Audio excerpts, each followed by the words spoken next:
minua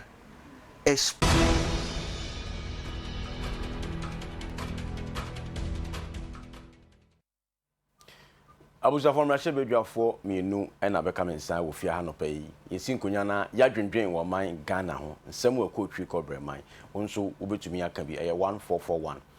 ye call brown for regional na chese Russia bedwani ewo Tachima South constituency ogina ho ema NDC honorable Adekye Nsroma ewo fia ha na ye call Asante so a Ghana Sansa to Florida Bantama honorable Henry Kobna Kokofu Abrantie or Russia Bedwani Bantama constituency. On can say no free Brazil by called Brazil. I guess a Brazilian Brazil. I know we more cover. Yeah, so when dear. Oh, I don't know pie boy at yes. Move do that. Oh, and red, yeah. That's what Yama Quan shed on my. Oh, that you could answer. Ghana, you took one also in Yamaba. Oh, there be near man be our Jana. See a year Kumasi KGTN here being in Amoko Brazil, and then so manage on by naked demonstration. My mini can't chat here for to a party in Penny for and another down quick for the Irabaumia, national executive, national chairman. So in some chairman, some powerful, na general secretary, so General Japan, yeah, it's your own papa. Yes, you call Brazil. Okay. Na minya se dem de kaka ye banra. Na ye MPs mi ensa na kwa me kra na me ketwa wo. Ketwa asin. Ketwa asin. Fia wodi. There be. Na mfiru do awodi no mrahye bedwam. Sa pepepe. Bi se honorable Isaac Osei ana honorable Martin Poku Prempe. So as you can say Subin constituency na Martin Poku Prempe Shia North. Okay. Ana me Kwabna Kokofu Bantama me kan ho ye me ensa na koe. Eti se mrahye bedwam mu edimanim. Oh nti aman bobi o ha se sa mpani no ne dikade tudwa. Na afi nso so kra no ejina Kumasi MPC nyina nemu include Anna Asante region nti ya caucus regional caucus chairperson Honorable Elizabeth Ajimai MP for Forikro people's mother ono ana o nominate ye me kogina wa name ye hu no kra ne ni nkuta ho bia muko na eno na chiri nso ese sa ma ne bo ekọ otumfo ho Kumasi wira Asante ma wira ono na sa aseso ana dwumadie no baba nti se bibi ni na mpani akwa ana yakone yakopimu atia esese odikan enya sane atia nsa na de abetudwa nsa na memamfo mebantomafo omudom yie papa omzusu ye no mudi nkuta ho a anu ti ama mintimi emfa ama anu disem ni ntudwa pi na matise na aka demonstration bi asem se ema no se na wo mbe pom ho nyina kire me yokodwobunsu se efa kejitia na nsiesie na eba kejitia no wo monyintum se moje wo mo shops no mo siwi a mo modernize ni wi a mo betumi aka komande mente ya de na sanity na very unfortunate kopem se me pese me de amanebo no ebetudwa se de me kai mpani o na wonso a obi suma wa oni anu na ode okoba amane e kire no sana kwa monte but ibi kakra bi da metimi aka fa we no I'm say it's more of a mistrust and a doubt doubt no cry say mistrust the gidi enim and doubt na dwen ni na said ye mo kan mo be yo ni pa adwene yo we bi asipen say obi ti shop mu di na dwuma na so ye be nsiesie ye tu afiri ho ama ba bi atena ba bi agwetena no so ya de foforo na wo hihye wa ma ho akire wa kama na fi ye sie wi ase da bi wo no bi nti eye adwene mu na ho fan ana fe gidi eni ho ana akofa ana communication kutahudie no am say nyaade awie peyo ye koye ne niam aye hunu ne de tie bebre no okekabo mu a ne pone se dwumadie no ye dwumadie papa beboa Ghana man beboa Santemai beboa Kumasi Krodua no na emum ahunsunsanso a edeba ana hu den ahokire be na de beba the social cost eno ne ade a ehia sese kanopote na ye pani ade ne ye tuye menyini se obi biara wo Kumasi ana Santemai including minuanom ma ne meme ya no man demonstration obi eno a woka se project na yebesiesie central market foforo na kejetia no ade a obi mpene so menya sure sa na mom bia emu niema nkitinkiti ewo mu bi no weda na die ehia papa ebeden menya hotoso se ha metie yewie ne esiesie a me kwabena mesa aba na mensa aka yemfa nkomo obi foforo ade ehia won papa ana toso bio ehia na ye move ye free sabre e bi se obi ada bosia na ye adwuma sempo ni ana akora adwetire mpo a sebe adasem so eti mahihye me niema me ye de na putupuru mu asese mi free na me kroi bere ben ye de ma me me kwakori locate first kra na so hunu ba bi awoko na no no so hihye nyina mse wo ho mse tumfo adama panie de niema agu akwan mu a ba bi a wo mu bekọ no hu dwumade wo ho na fe bere ben ye de ma wo na nsa na nan busumi mienu busumi ensa busumi nsia afe si wo ho nyina ya de a yenkasa ho ensempani ne mpani tena sisi nkonwa traders no wo mu leadership many opportunity ni bia meti pen another forum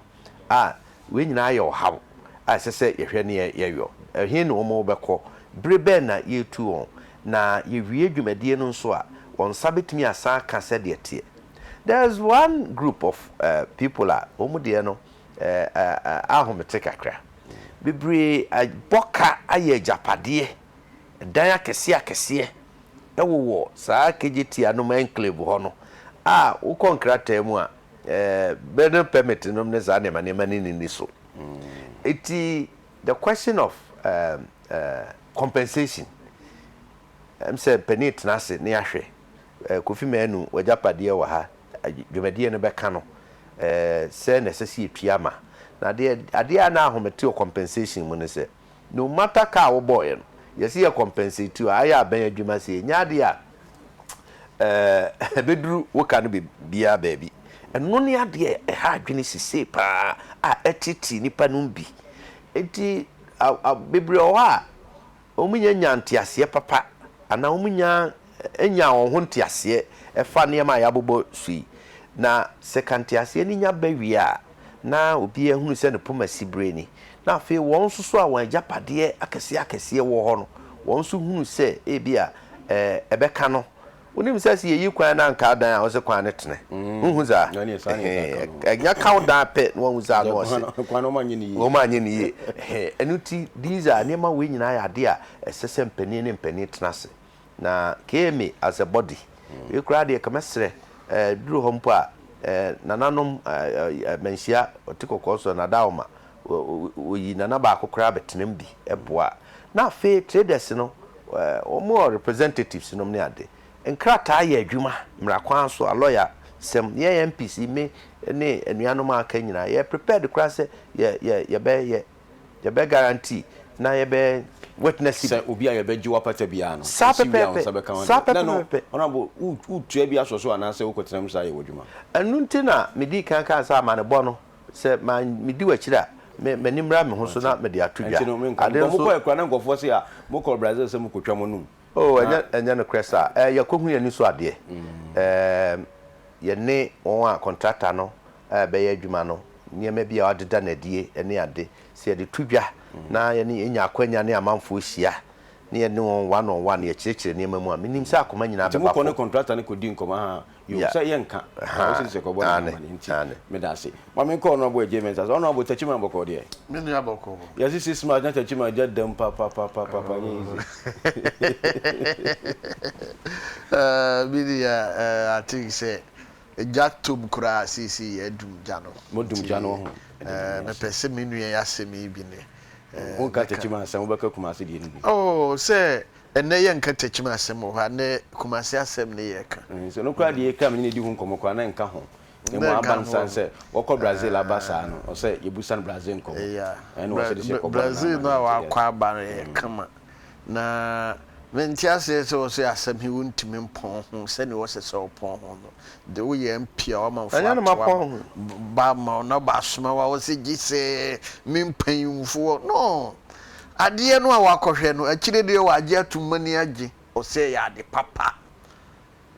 ye NDC aba ye mfa de boni bia mra amanfo ade papa nko a na ye diba na mesre menu no nku asefo no ma mo se o mo ko demonstration ne ye keka ho no omo ntenas omo nimpanfo ko jobo nsu ne omo maka ano baba ye nko a ne betima solve problem o kan wasi binu mo dan ne ye keka omo japade nkakra wo ho but kwa susu ono ne bo ahino ba bia yetimu wo kageti asisi ye nyina ye gitumu se emfata asanteman kuma seman se honi ye didi honi ye ne manyina no kuma se akwa animu to se ye upgrade no ye modernize no na kwa susu de obebo ahina enti sebe wapata popotwo bi a ehye ho he emfata na se ye be ye ni ya osese yi firi ho to mo ni mpanyumfo ntena ase na omo ntena ne wo kai techiman 2012 ye bowuro techimundwam se ye yi apata dada he na ye sidan papa ono kora ye be fa oya ye nua wo firi kumase TNK minua oye hyase he na ye bradi na enye kura mano obia wo mo beji apata no wo mo beji beya no aduane no wo mo beye sei me kase so na ni 2012 election so no bol ho pa nti na minua nom wo mo ta chire dindindin no mo humuja unua no mo me opposition for by that time opposition parties organ doors mu dia MPP for to be specific minua na enye easy but na ye adwuma pa na ye nim se finally ebebuwa ye nyina no ye gina ya na aso na ye na ne wo kotechimandwama I think say ma no nyina ni age because first no na patapatam no omote omu wia ade san omo seso omo niema nyina na omo akope baabi aboa no wo chimanfo ne hwibalo ne ye keka ho ene nyina firi ho enu nti America se kwasu obo ahina enye sese ne baabi a wote na kakra wunya hinti na ajapade kese a ye de bra kumaseman asanteman he onu nti ye mfa nto ho na sebe ye ntena ye kankan mu ya tete tantan atete ne keka mu saada bi kumase akona nim we say modernized market no kagitia Ghana nyina hono ye center ofiri north oba ofiri south oko north wa obedrop ho ye duru ho a ye nyina ne ma ne ye wo sisi no se ye sesa no ye nija nti minim se traders no omo benya akomapa na minua nom so obudie anim especially assembly no ye mefo ke me wo hu omunye very fair and transparent obase no nokore ne ewom binum wo ska omo pese omo take advantage no omo dislodge ma omo wo ho sisi omo wo he no omo beje store so no ne yekeka ho ti so omo anye fair no omo mfo omo na nsi ho pa amanfo bi be wuram die wo mum influence no ma be dislodge wo mo no ma be take over na no no se so mo we dey me betwam but quick one me quick one pa when him say so it boils down to trust and ye say as I say tenase traders no nyi KMFo ne mpanifo no bi that is the point enti no mpanifo e di traders na nim ne ade ni nyina yen kratasem legal issues ye wi nkon krata akoda high court ya tintin bia tene ho ase siwia ne de adwuma siwia wonim se wa patani one na wonim ebebre kura be ka kire binum susu cost ho installation payment spreading across and na o ka se me se men monso ni ad but there might be 30 seconds na ya cost substitute and ye hwe eye MPP fo nsem abetodwa enra maburu ibora MPP headquarters ya salam down ye demonstration kakra and then the daily graphics about MPP boys over moves to promote affirmative action. Eye kwan ya mode faso roadmap to eye primaries no yin mahye badwa no. Nkofo se mu orem say baby a oba bia stand as an MP no. The worst case scenario honorable nana Komiaka communication director said the worst case scenario would be say oba be contest oba. Na sa kwa dia ye mo be bia contest oba any other matters. me buy my bette. No pay no number any na menya phone calls no ne never be brave. But so ready also to promote affirmative action. Countless occasions ana time. Ana yenya nyumaku ahodo. Ewo man mu ni wiase afanone. Omu champion emayedie. Ana say omu pese omu promote omayedie titiriu ewo amanyosem ne adwenkyere ho akwan. So ubeka uko every political party manifesto mu a yesi ye nyatumi a ma cabinet ministers ma 30% ye be NDC for ni anu ye omsija mo mba ma 30% ministerial positions ni ade omo kan ho asem other abantu nom meka civil society organizations and ni ma encourage ma in leadership se ma benya kokuduro na omu ebeye ni a ye meme nyina ye yei ewo amayosemu ene amayo dwumadiem oba parliament your women caucus ho among themselves na omuhwe woni yediem se bibi kra committee bi kra na ekọ ne ade so ni ye yi ni enyi oba ba akonka ho yenu na make sure say balance ne beba na ye bekutikuta o ema omu frehin omu ye ma amenom omu ye erenom omu ye enu amanom omu ye manom na omu ye namfo no ye baako ola na sanamo bia utu na se adwempo papa kra techire na ebi akwan a wo fa so a utu no nsanko wie peyo na communication anye ya massage ni ya na kofa wenum nyina ba. I don't think say mpenifo esusu se kasa adwumadi bi emraso ana emraso enye adwem boni pisa na ade no meme ya MP mi free dudum ye bantumafo adawment na mte ha enti se opese odi me ho nkomo a utna headquarters di ni pia banya na anko wie ye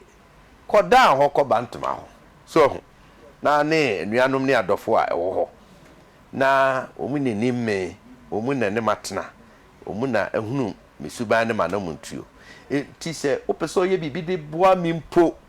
na ukwati won a na chese entwaye so ho enu nti minim se sa announcement ye bae enya na trasa bia nhihye bi de akire bia ebe move matise kra se the communication director so enya meteze okoso kaza so wa dano there be onane no onano the statement senior penia kan flexible enya statement any saying oh say ebetimi a anka ye ma na ewo no ye mpa bi meka ho se bi ba bia meka ho pa kakra na ye wo no ye mo ho ban 16 constituencies na ma dada se ebetimi a na se betimi a na nhihye ebe na ebetimi a ye se enye nhye dabi na fe se de nhihye ebe mpo na ebetimi a ye a ebetimi afleze mozo ebi ne se aya adwenkyere ebi ne se nka ba bia oba agina no na nka ne yonko ba na e contest ni tika etetuam nyaza aya adwenkyere ebi nso ne se me ma e bi pay na me ye chairman no bantama that time me MP ne second term na ehu akohia se in a way bi no ya yire ye ho ne make sure se obekọ akoka ma no ho bi so ho no manfa bia se chinchinchina se dabi ye nam party ne mra kwan so ne ade saa massage mpeni 40 ye ho ase akopem se ye nya contest ho. I'm not saying say sa na say happen, no, but locality bia won a different level of understanding and issues eti mpeni di we abai seki nya abotre kakra bia nanka niam bi di akire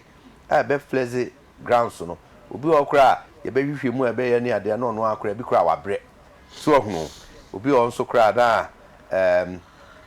the panokra ni hobi so de be ko but whatever the cases be ba matin sem bebre binum radio so dem mesremara enuanom boko we nya ade a esese ye ni so ade hunu kese da ya nim 2016 ahobo a ye de ko elections no esetim bese no minim se mpani wo matide adodo na eka penny will come be pinwachi atenase ahwehwem ayehu se so the air canon a betini aye adwuma na de mo apapa bi aba if you say ye pedodo or parliament sesi ya ye ho ye battle cry ni nyina say we need majority in parliament, majority seats we need. No, sir, not necessarily say muhia say mabe doso parliament. O say no, it's not necessarily say a mabe doso parliament. Nemo muhia majority in parliament. Yes, that's the bottom line. Nemo mseki nyamado do a nkiyepe. Nemo majority na muhia no supersede sa mado do agenda no. Oh yes, and they are obvious. And I say na samra ne mo ha. There he mra say nkabe ya nkabe bia obe. Anya mra o. Obi antintim ne mra. I say anya mra ne mo meeting na ke ko hia ye no. Don't have a trouble until so think you bet to me. A bit to me. Nasa Christ, now it's a card out near a bonus in you. Yeah, do baby and you see a jack a bit to me. I'm a crew in Parame. A son say, Chirane Bebemunti, a jabet to me pa, now so I'm a crew and I'm parano. A son say, to support us, so think a bit to me. Come on, crew and I'm parano. Sapepe, and Tia Yasi Musanoni. And this crucial moment here, and this year buying Hunia or ye. Na we see Ghana ayemobo utu kwan ko enra me ba mi sun papa we do anadwe oh sure say ho nyina na mi sun epi say ubisa ho say wo nam na wo tena TV so tena radio so wo tena wo ka mu na ko tena parliament ana wo ye minister ana wo ye DC wo ye president we are why you are in a leadership position now on my Ghana your team 58 years of our nationhood na kania teta aye de be yenuma na yentimi Dubai for say Dubai offer 3 high scriptures your friends I don't think me answer omo energy needs any energy supply would a bit me supply bantu me nyina mediaka na yati o mayimu enti ye ni so ade hu total thing the Ghana for hwehwe fie ho and is ye be hye ne mayi na we go in there na ye ntu abayin fie ho anu nti na nkofo so mo mpene sa eye nhye na amode aba no anu nti eye adwenkyere nti so nia no so a mpene so no na adwenkyere no nti na meka se mpani animanim ya ye ntrase yeah, you share quapa, you better so we get all this. No, who beside me now? Say now no 6 March. Techi manager there was here doom. You doom no way. MC ne hano papa. San MC for what baby paper just DC is. Matekra say. Jamom General Secretary say we call around DC. I know you be doing company. You DC hano na me call. Honorable so no de kakra to us. Free Brazil say ya kurura na free Brazil kurura techi mana fe ya kwa. Yo bidia. Ne yakoso MPP mu no I think say nka community ni omode be no nka to me a normal in politics decision omumpanyimfo no kokotikie no eye wa wote akire a bia wo ma parliament da na wonni experience in parliamentary democracy obakase na de ntia mpanyimfo ikotena ase na omodwene saa adwene we omode saa nhyehyɛ we be no kore pa na ewom ni se hwɛ meme wo majority side ye betima imagine se ebia sisi ye wo hui nka babenum ye onabo ire kire num yitimansanum onabo avocane that squad no omundi majority side mua nka sene parliament beye saa ni minu yesu omo side ho minority leader num papa osu ankoma num ne sampanyimfuo no binom nokore se omundi parliament ya kaye parliamentary democracy ya ye se ye de hoahoa ye hu nka se pa ne ebeye minu ya experience a country ye parliament ya ye be ye de nra ne ya aba ho nti ye fe ne ye suesua ho mo na mbom so opese wo ye objective pa na o kan asema minya ma parliament na ye free binum moga binum ne ye keka oduru ba bi kura to na obu ofu wa chere no ni waden wono nko ani 777 wo ye nipa wo ye krachi ni but na mi bam no eye true eye no kore se sa omuhu hia pa ma ye parliamentary democracy enti ni omukotena ase MPP fo mpanyimfo kotena ase a wo hwe ne omuye nu nyina even mema no so de wo ho say even omo wo ho dada no wa wo fira bontene na wo be contest no kora no wo sika osese wo tua no wo so ye we ne we omo de ye bo omo wo mu ho ban kakra because hwe binum wo minue die wanyini kakra but ye wo binum wo ma omo ye mrantie pa ne meba a feni omo betesi parliament life se yan hwo omo ye na kira na ye ayi omo nyina ma omo sera koduru fie minua wo ba politics mu na wo ye young na ba face ye team na ya abo watu fam yes asa minua enne o kopa adwuma bia ya politics no de adwaro ho enti adwuma bia no ho bekwa ye be fawo ye hwe ya emra na party wa ho kire mu ordine ye wo opposition wo modu wo monkwa wo modu wo resources ni wo ma ho ordine a fight dia ma party no oba betena so only 4 years we say yempam no and you get a man for omo beka omo ho bom put omo resources together no motima pam omo akwa tinefie na wabeye frustrated in life frustration no nko betima nipa no ade adwenwene wawu ne mabebere betima asimu enti se mpanyimfo no tenase nanka omo dwinadwin bi no omo de bebobo omo ho ban omo de bebobo ho ban a minue for the sake of parliamentary democracy and our democratic development no nanka enye bone na mom sane minue ke no sane communication no si bae no minim sem MPP fu omo prepare the minds of their constituents no wo some information no I don't think so no ni ke so mo testing on the ground omo di home common wo constituencies ne circles ne branches ne yi ma ohu ye preye ho agi post na ye kan mi ye we but ya ye hu adwuma information ehia pa sa ye de ma grassroots members of our party no almost ni ho aye ni ho ye de mo ye position wi ye sa na ye ma no ke so mo de fast ye wonyina sa na ye ma we kura no people fu obu ye omo ho akrache sem de brofo sem nom ne ayi sem dodo enkan se communicate bi kura ni omo issue e fa sansensem we no mo ka we no a information omo test na ground so omo massage no in a way nke bi akora nke appear in any purpose bad painful no omo adwini di omo di adwuma enye nsem bi ne ye de betu radio so say ye de MPP for ya akotena ase ye de guidelines we ya ba betu nti we ne ye de ko 2016 elections that be ye niema bi e ho mpanyumfo no ni omo adwene ho na omo di ye adwuma wo sumase ade bi wo ho a omo kasa hwe nankatire nanka ye atwifo ye hwe nanka but wo ya ye hwe ne wo sumase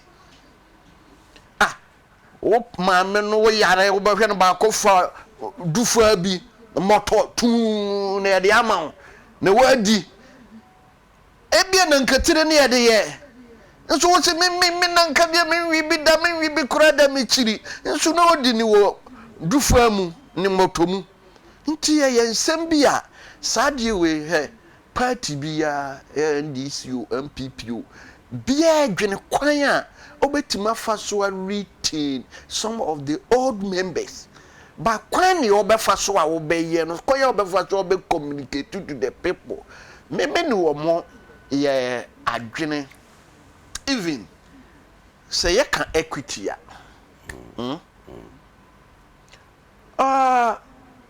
odru ba bi a nipa binum a society mu wohwa society no am my disadvantage for quite a long time. Or say you take conscious effort. Say some crewfo no ye be boa wo. Na say ye nyina ye gitumu say ma in a way they are disadvantaged politically, socially, economically. But be a man say ya ye social system near your mosa na social structure no so say enye me man ko an construct ye ni man no nyina na ye construct but ese say ye nyina so ye conscious effort na omo disadvantage o ma ye no ye you because say your parliament na ye be say 270 na say ma omu nuru say theta na ana say na idea no de na nke ye idea no de kwan ya de ba bonten no na kan yo mo fa so de ba bonten no de ni ye ni e koso no me I don't think say MPP for so yo mo kan mo kokoso asem too much in tentem nada na mo de cast ni yi no ma ko brokuro su ni ne kekan hwe ye fa kokoso asem ni politics no kore ye ni damu ye politics no wadamo ho ha minua politics ne ya koye kokomu ade ye nuama bebre ye ni damu ye meetings ase ne ahono ne ye wa bontina ye hunu no ye kakra bi obi si politics na ngasa 90% ko shedem yes na 10% apia bontin na ye wewe ho no kora pa no ti se na ya mayensem an kikadam meetings ase ne asuma sem no na asem bia de radio ne de odi ko shedem so na Pascal no so ya asem foforo oh menua enu no Pascal papo udi hon komonka nsemi bebiri no ye constituency level wall circle no mu di hon komo ye dikiti hwe obi kura ngi onim ye nti o sese obi akọ no sese o sare ko bi no ene se hoye ne de se ono aboko ba ko so no santu ma se ye wako onu ko ni ye nipa ye ma bisunko na bisunko dibi na ye nyesi ni ye se bet enu eye dangerous for our democracy. Dangerous for our democracy. Honorable Yanko, Dr. Mahmoud Bawumia no lecture o ma Central University campus. Na azemba ko kan ya atonkofo timpan se as NDC abana ko yese bia obi a woton something time. Won de bia wo wia na won yitunufo na woturu so minim de meye. Nso de bia na wo boa. Na se kwan ya MPP fo NDC fo se bi wo mo de Ghana enam no. Ye namwa na yakoto amnum na fe bi se nya se wi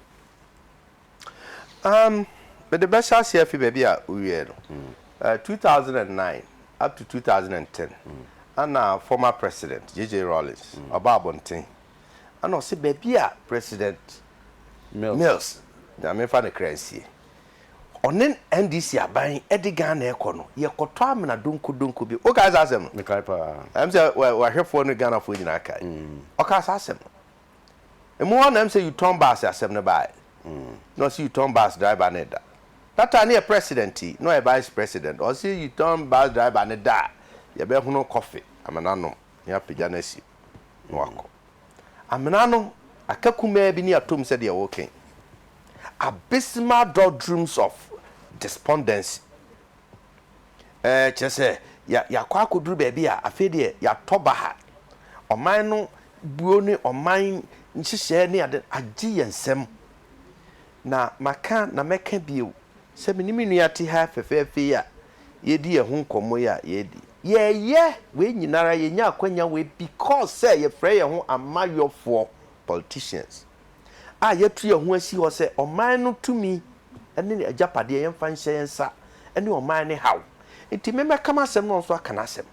emre bi du na ye dane mame a na esese me ye ne a ebeboa ebeso oman nani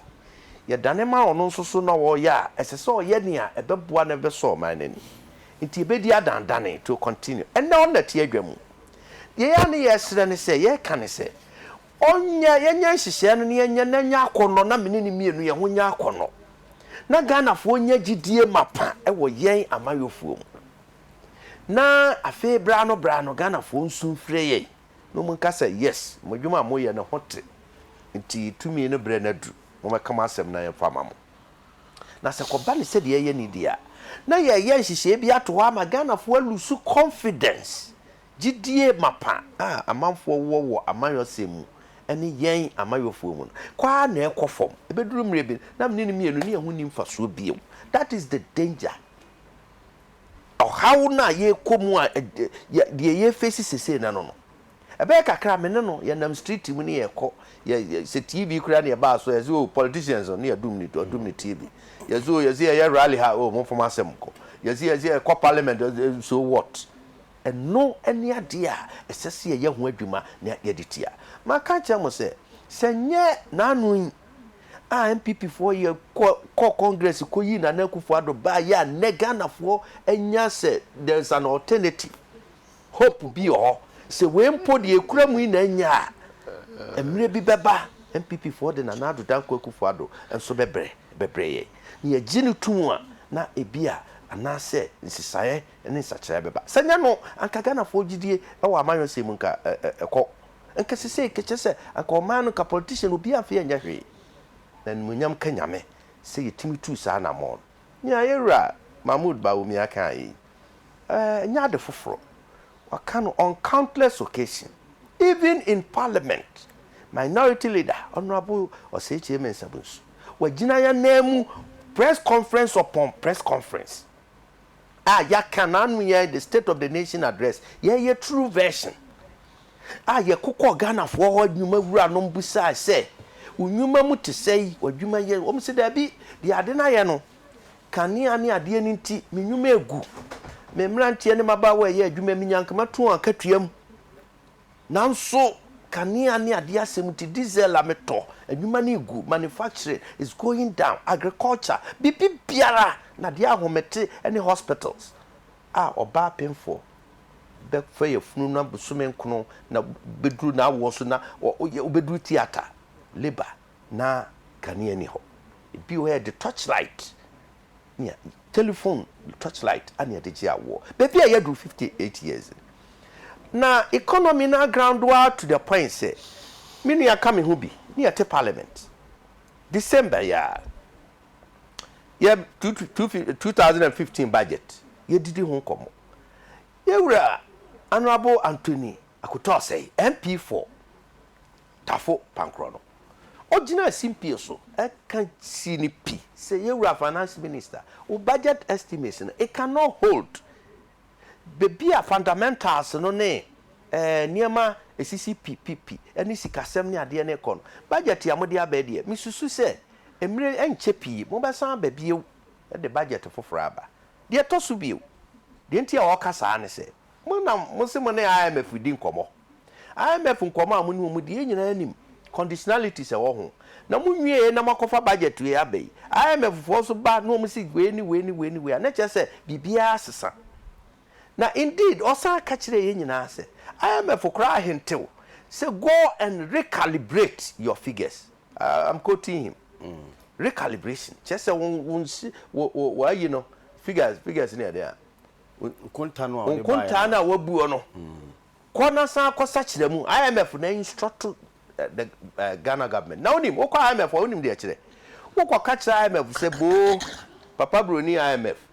Mama muo no ne me economy ne hye na anya yie agemensem.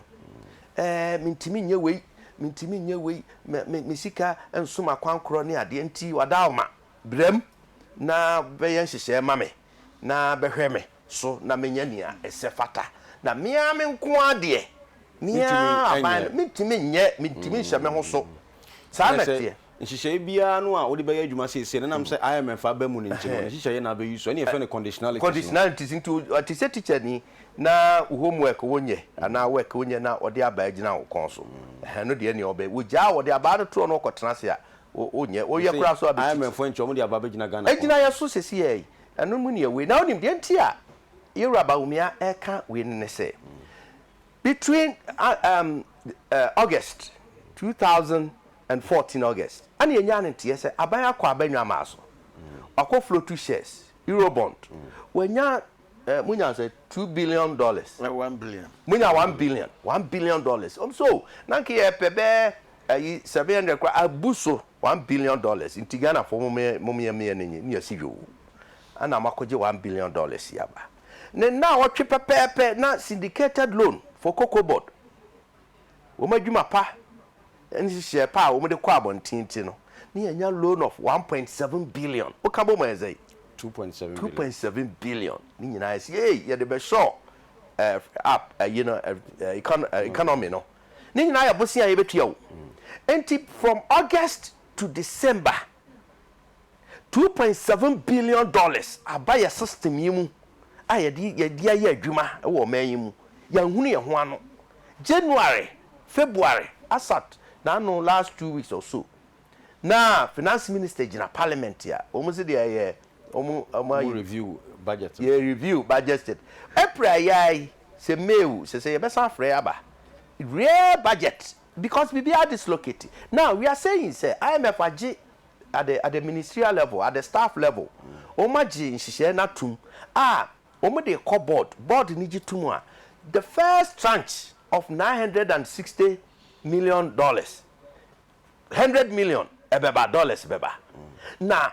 between August and December wow kokope bosia bibia count 2.7 billion within this space of time and to me am wow na IMF wo ba be 100 million na import the totality of 960 million and no na ebe ya odai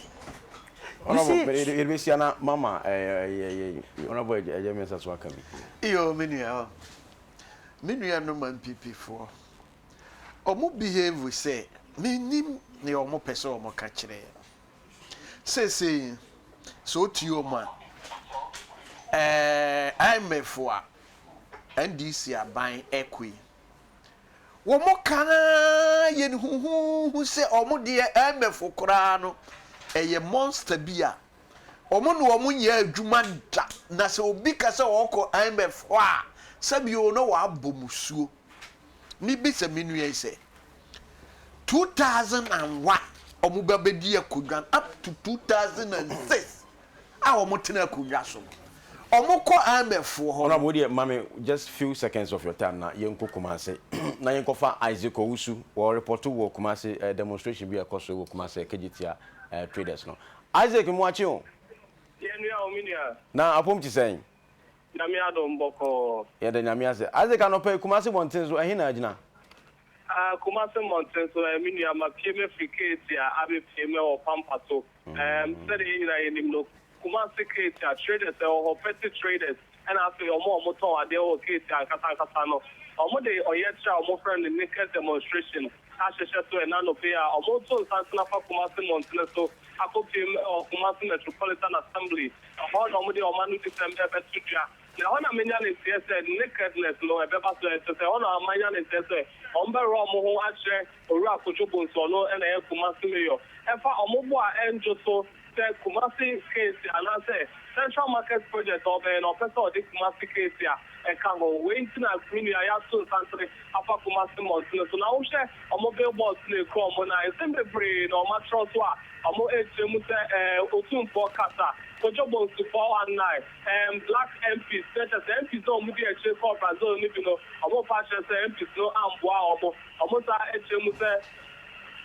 Ora kojobo so I no ho say ohine de book against all Bible mu say wa man no homeless fa obi aka hwehwe na onti we ne sembe prayer Kumasi case ya for mo say Traders Association and have a Petty Traders Association omo e da to mo Kumasi Montreux so omo nam put me out to the na o me tina na say e Kumasi case Traders Association and omo de omo ye share for Kumasi Montreux so let me ask say security so very tight so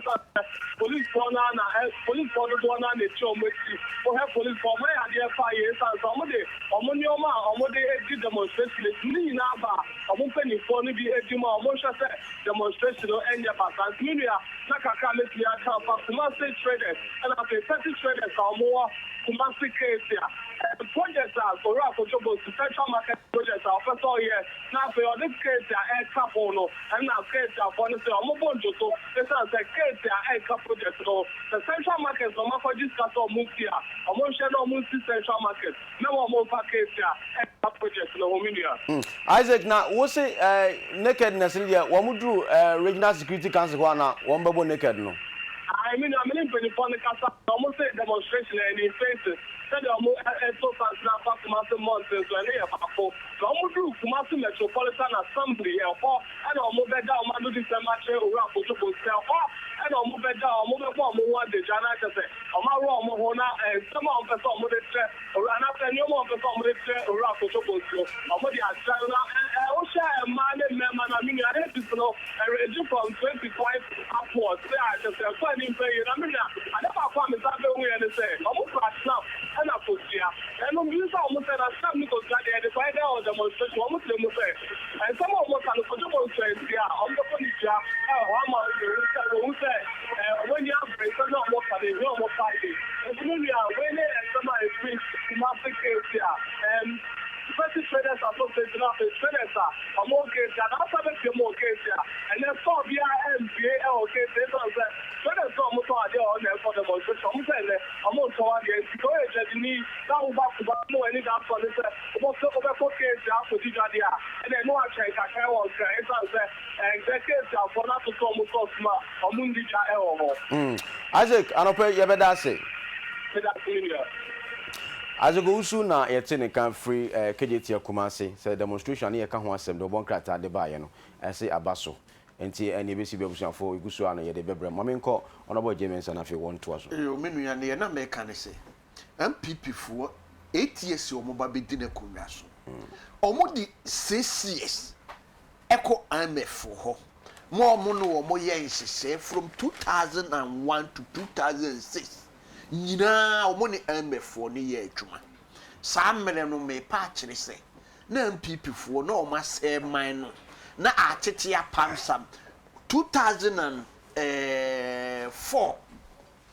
omo we abafoforo saa mmere ye elections no nyina no na omo ni MF ni fo ne ebo omo kidom mo president Kufuor osa win ni second term ye NDC for ye ba konwa so from 2009 up to 2013 nyina na ne MF ye adwuma wo ye kan kire mu se yanko MF ye ne wo mu ni ye adwuma ye program aye ne wo mu ye no end 2013 enna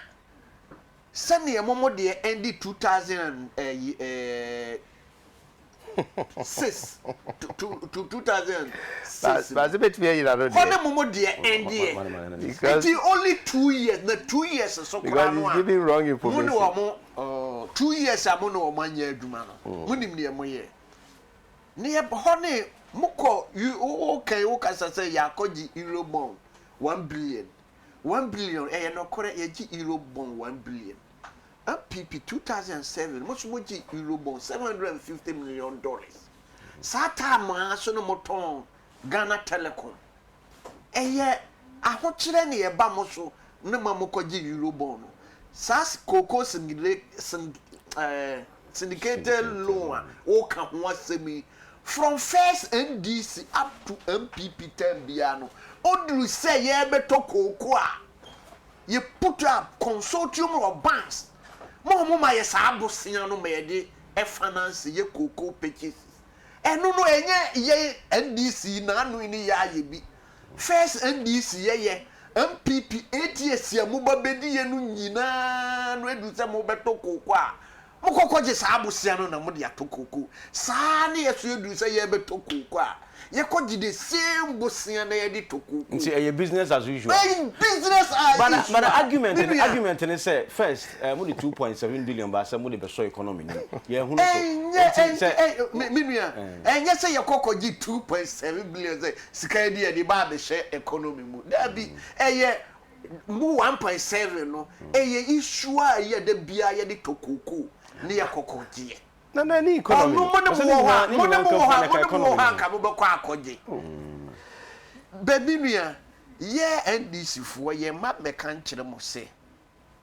ya yetimi ye man na tete ya pansam na the MPP ni de sa na obeka no because ye nye budget fa metudwa na mo spokesperson on finance o me kan kire say budget we de be ye adwuma o de hwe over the years budget bia na ye ba opposition leader as a correct here bi wa on finance o be hwe funny discretion of the budget o be ka say bia this budget for transformational budget or no so be ka say the killer budget enye sa na ye koso wo mani mu sa na ya atena se aba betum ne ni ye ne wo kan ni dum so true dum so no be dum so na mama 1 minute dum so 2007 ye tena dum so ibi wo mo ho. It's quite unfortunate say ne dum so na sanya ba na dum so na sanya ba no ono ne ye ka kire mo se enye bia president mama ne wa akofa dum so no odi free Brazil no odi aba da bi ya over the years ye do sentina ye to abama politically ye to abama mo solve problem se man ntino na ye ka kire mo se we are facing the problem. There's a misinformation. 1 minute na yeah, misinformation. Or say misinformation. MPP bar part 2001 no. Ye ne IMF ye adwuma. Up to 2000. Meba. MPP bar part 2001 no. Woji tum se na MPP nye policy bia. Yes sir. Nye control resources. Yes sir. Na mum na o mining sikasem no. Se wo GDP to your debt ratio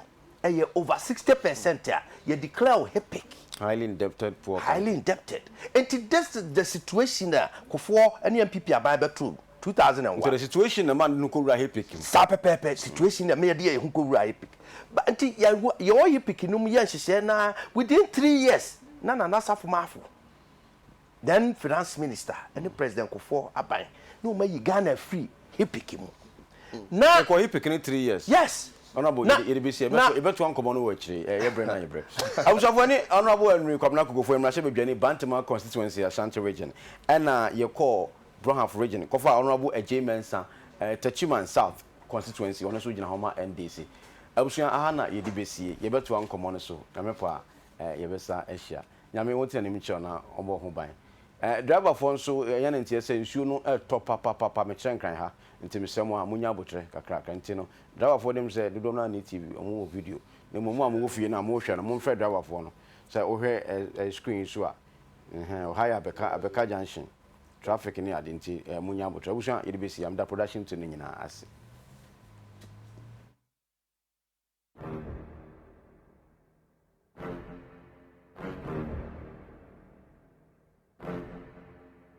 The nation is full of surprises.